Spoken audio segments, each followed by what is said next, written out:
People don't buy Christmas trees based on whether they're environmentally friendly. They'll buy a real Christmas tree due to its tradition. And if you're anything like me, you'll buy a fake Christmas tree due to its convenience and portability.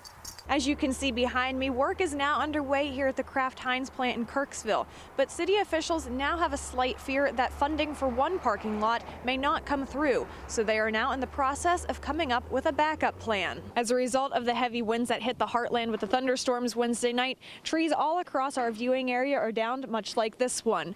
Those heavy winds continued through the evening hours, and properties such as this one have blown across the streets and litter much of the highways throughout northeast Missouri and southeast Iowa. Now, these were only straight line winds damage, but to show you the kind of damage that they can do, take a look at this building. It is completely destroyed, and that was only wind damage and not a tornado. And as you can see, pieces of Baltimore Street are literally falling apart, making for a very unsafe drive for motorists. With the news of a possible expansion here at the Kraft plant in Kirksville, city officials and Kraft employees are hoping for a brighter new year. This new newborn simulator at A.T. Still University was designed to help future doctors learn the importance of safe deliveries. Even when using simple fireworks such as sparklers, adult supervision is recommended at all times, especially when young children are using them. Debris such as this is now scattered along Route V in Schuyler County as a result of Sunday night storms.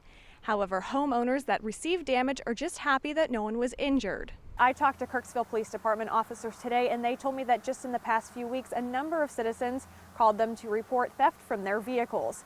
They shared a few tips with me, and now I'm going to share them with you. Now, the number one thing to remember is don't leave valuable items in your car, such as cell phones, iPads, any other electronics. If you have them and you need to keep them in your vehicle, put them under the seat or store them in the glove compartment so they are not noticed by people passing by on the street.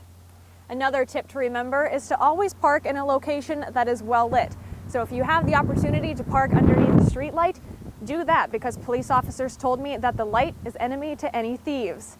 And another tip to remember is to make sure that your vehicle is always locked. So if you are lucky enough to have the vehicle that makes the lock sound, you can do that, or if not, double check your vehicle multiple times before walking away. And as always, if you see someone suspicious in your neighborhood, you are encouraged to call local law enforcement immediately.